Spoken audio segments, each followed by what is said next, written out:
Hello, everyone, and welcome back to the Middle and High School Chorus Professional Learning Community on the Georgia Department of Education platform. This platform was created for educators to collect, collaborate, and support one another. Be sure to set up your notifications to your liking and check back to engage in discussion as often as you wish. Please share this platform with your colleagues so we can continue to grow and share beneficial information for choral education for middle and high school. The more colleagues active yields more opportunity for us to share and grow from one another. I am Brandy Dent, and I will be your virtual lead for middle and high school chorus. This week, we'll be talking about your classroom routines and procedures. The first thing that I think about is how to have a wonderful classroom, and that's starting with the beginning, middle, and of course the end. Divide your daily sessions into some type of modification where you're able to know exactly what you're going to do and when. Your students will thank you for it. Of course, the beginning, you want to make sure that you're present for your students. You're greeting them with a smile. You're setting those classroom norms. You're getting to know your student. You're also catching those students that may be having a bad day so that you can understand how to treat those students for the day. And of course, brief them on what's expected for them for the day and or the week if it's a Monday. Always have a routine, such as knowing your students. Maybe you'll have a student that does the attendance for you by check marks and you put it in the computer.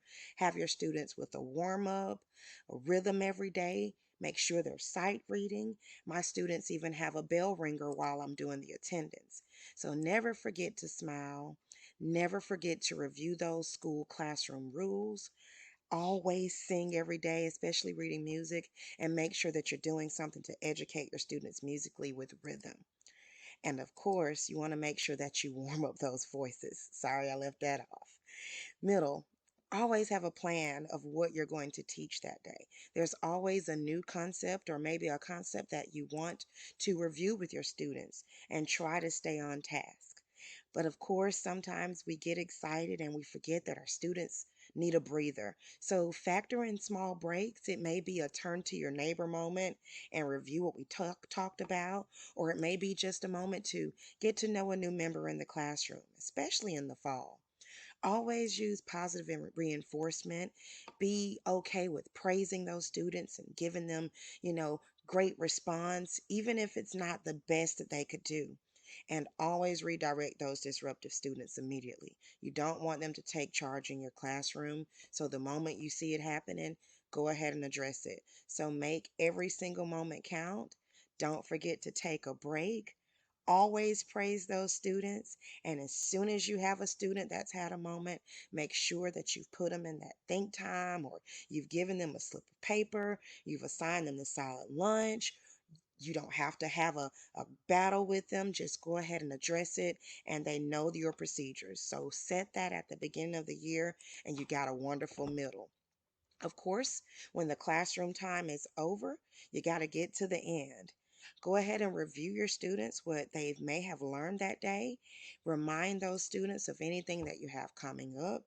Make sure that you get into the mode of if you've had anything out, like such as folders or anything that the students are doing, clean up and reorganize. Have a person that's accountable for making sure that's done every time. I have some wonderful students that are probably a little bit more neater than me. And when they see it getting out of control, they'll say, "Hey, Miss Dent, can I go ahead and get this ready for you?" They know how to file my music.